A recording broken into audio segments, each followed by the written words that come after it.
ಚಿತ್ರದುರ್ಗದಲ್ಲಿ ಭೀಕರ ಬಸ್ ಅಪಘಾತ ಪ್ರಕರಣ. ಹಾಸನ ಜಿಲ್ಲೆ ಮೂಲದ ಇಬ್ಬರು ಯುವತಿಯರು ಕಣ್ಮರೆಯಾಗಿರೋದು. ಅಂಕನಹಳ್ಳಿಯ ನವ್ಯ ಹಾಗೂ ಚಂದ್ರಪಟ್ಟಣದ ಮಾನಸ ಮಲೆನಾಡು ಇಂಜಿನಿಯರಿಂಗ್ ಕಾಲೇಜಿನಲ್ಲಿ ಒಟ್ಟಿಗೆ ವ್ಯಾಸಂಗ ಮಾಡ್ತಾ ಇದ್ರು. ಬೆಂಗಳೂರಿನ ಕಂಪನಿಯೊಂದರಲ್ಲಿ ಸಾಫ್ಟ್ವೇರ್ ಇಂಜಿನಿಯರ್ ಕೂಡ ಆಗಿತ್ತು. ಬೆಂಗಳೂರಿನಿಂದ ಬಸ್ ಹತ್ತಿ ಹೊರಟಿದ್ದ ಸ್ನೇಹಿತರು ಹಿರಿಯೂರಿನತ್ತ ಹೊರಟಿರೋ ಯುವತಿಯರ ಪೋಷಕರಲ್ಲಿ ಮನೆ ಮಾಡಿದ ಆತಂಕ. ಪಾಪ ನೋಡಿ, ಇವ್ರಿಗೊಂಥರ ಸಂಕಟ, ಏನು ಕ್ಲಾರಿಟಿನೇ ಇಲ್ಲ.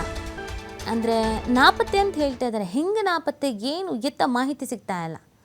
ಆಘಾತಕ್ಕೊಳಗಾಗಿದ್ದಾರೆ ಪೋಷಕರು. ಈಗ ಅರ್ಧ ದಾರಿವರೆಗೂ ಬಂದಿದ್ದಾರೆ. ಮಕ್ಕಳ ಬಗ್ಗೆ ಯಾವುದೇ ಮಾಹಿತಿ ಸಿಗ್ತಾ ಇಲ್ಲ. ಅಲ್ಲೆಲ್ಲ ಹಾಸ್ಪಿಟ್ಲಲ್ಲಿದ್ದಾರೆ, ಟ್ರೀಟ್ಮೆಂಟ್ ತೆಗೆದುಕೊಳ್ತಿದ್ದಾರೆ ಅನ್ನೋದ್ರ ಬಗ್ಗೆನೂ ಡೀಟೇಲ್ಸ್ ಸಿಗ್ತಾ ಇಲ್ಲ.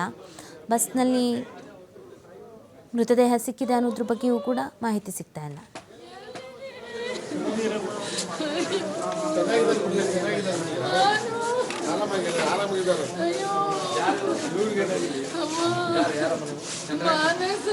ಮಾನಸ ಇಲ್ಲಿಲ್ಲ, ಮಾನಸ ಇಲ್ಲಿಲ್ಲ. ಮಿಲನ ಅಂತ ಒಬ್ಬರೇ ಇರೋದಿಲ್ಲ.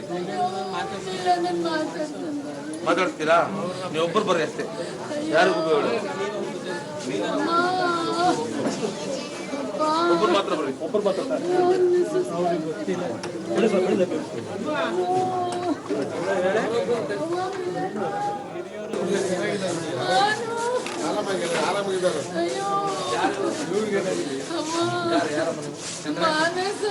ಮಾನಸ ಇಲ್ಲಿಲ್ಲ, ಮಾನಸ ಇಲ್ಲಿಲ್ಲ. ಮಿಲನ ಅಂತ ಒಬ್ಬರೇ ಇರೋದಿಲ್ಲ. ಮಾತಾಡ್ತೀರಾ? ನೀವು ಒಬ್ಬರು ಬರ್ರಿ ಅಷ್ಟೇ, ಯಾರಿಗೂ ಬೇಡ.